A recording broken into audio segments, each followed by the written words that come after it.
For the better part of a century, almost 80 years, we've lived under one global system. It's the one that rose from the ashes of World War II, the one that set the rules for everything from trade to security.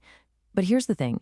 According to a whole chorus of world leaders and analyst Ray Dalio, that system, it's over. It's officially broken. And look, this isn't some abstract theory cooked up in a university.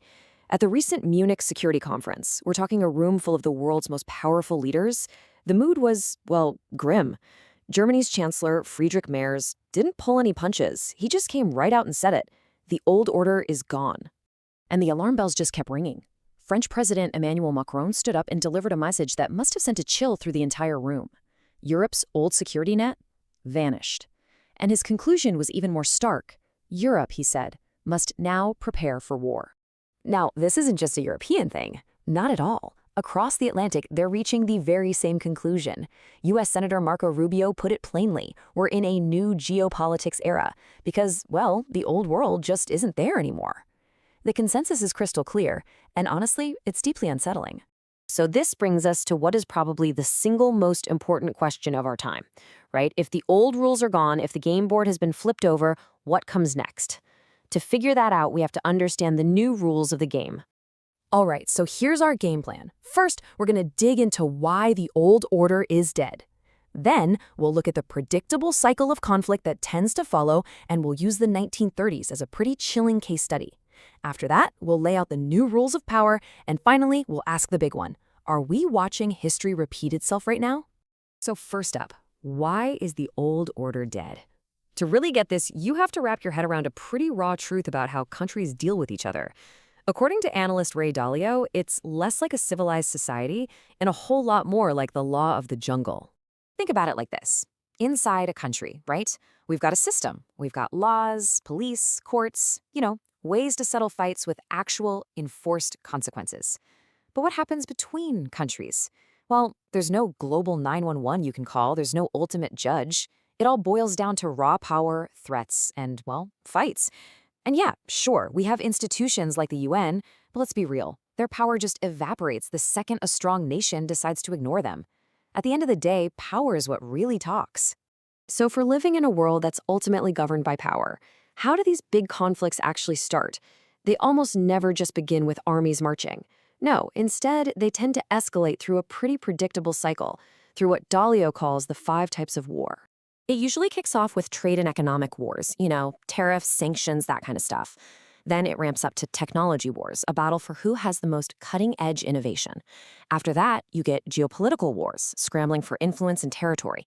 Then come the capital wars, where finance itself becomes a weapon to cripple your rivals. In these first 4, they're all super intense, non-shooting wars that often serve as the brutal opening act for the final stage, actual military conflict. Now, this whole cycle isn't just a theory. It has happened before. So let's rewind and look at maybe the most powerful example we have, the 1930s. We're going to see how a decade of escalating conflict led straight to the Second World War. It all started with the 1929 stock market crash, which set off this catastrophic chain reaction. The economic chaos around the world lit a fire under all sorts of internal conflicts. It's what paved the way for radical political shifts, like Hitler coming to power in '33.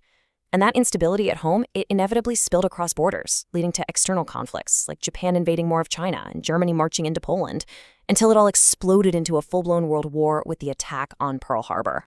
And if you want to feel just how intense that pressure cooker was, just look at this number, 25%. That was the unemployment rate in Germany after the crash. I mean, can you even imagine 1 in 4 people out of a job? We're talking massive bankruptcies, poverty everywhere. This is the kind of absolute economic desperation that pushes entire populations to look for any solution, no matter how radical. And in the middle of all that chaos, a radical solution appeared: fascism. It made a simple promise: restore order and national strength by giving the state total control of everything: the economy, society, you name it. Your personal happiness? That came second to the glory of the nation. It's really no surprise this ideology took hold in Germany, Japan, and Italy. It was a direct answer to the desperation of the times. And as if a total economic collapse wasn't bad enough, major natural disasters came along and just piled on the misery. We're talking severe droughts that hit both the US, creating the Dust Bowl, and the Soviet Union. These acts of nature, on top of the economic hardship, made an already terrible situation even more volatile. It just poured gasoline on the fire, accelerating the path to war. Okay, so that was the past, but what can it teach us about getting through the present? Well, Dalio's analysis gives us a few core principles for how to survive in a world where power, not some rule book, is the final word. All right, principle number 1 is the foundation for absolutely everything else. You have to have power, because when push comes to shove, power will always, always win out over some written agreement or law. You have to respect the power that others have, because starting a fight you can't win is just plain stupid. And maybe most importantly, you have to use your own power wisely. Now, using power wisely isn't just about flexing your muscles, it's about understanding your opponent. You've got to get inside their head. You have to know what they absolutely will not compromise on, their red lines. The real goal here is to see the world through their eyes, so you can find a way to negotiate a win-win, because the alternative, it's almost always a lose-lose war that just ends up destroying both of you. And that brings us to this crucial point. What does winning even mean? It's not just about beating an enemy on a battlefield.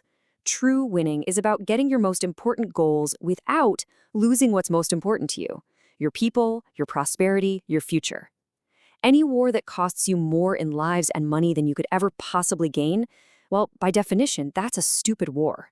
That's a catastrophic failure. So this all leads us to our final and most critical question. We've gone through the theory, we've looked at the history, and we've laid out the principles. Now, let's take that framework and look at the stunning parallels between the 1930s and the world we are living in right now. And this is where it gets, well, a little spooky. The parallels are just impossible to ignore. You look at the 1930s, large and growing wealth gaps. Check, we've got that today. Back then, you had a declining power, the UK, being challenged by rising powers like Germany and Japan. Today, you have what Dalio calls a declining US being challenged by a rising China. They had tariff wars and protectionism. We've got trade wars and sanctions. They had a massive surge in populism and political polarization, and, well, just look around. It's all there. So, where does all this leave us? History and this framework, they show us a very well-worn path. A path that leads from economic tension to internal conflict, and from there to global war. All the warning lights are flashing red. But here's the crucial takeaway. This cycle isn't some inevitable law of nature. It's a series of choices. The real question isn't just if we can choose a different path, it's whether we have the wisdom to see the road we're on before it's too late. Understanding this cycle is the first and most critical step.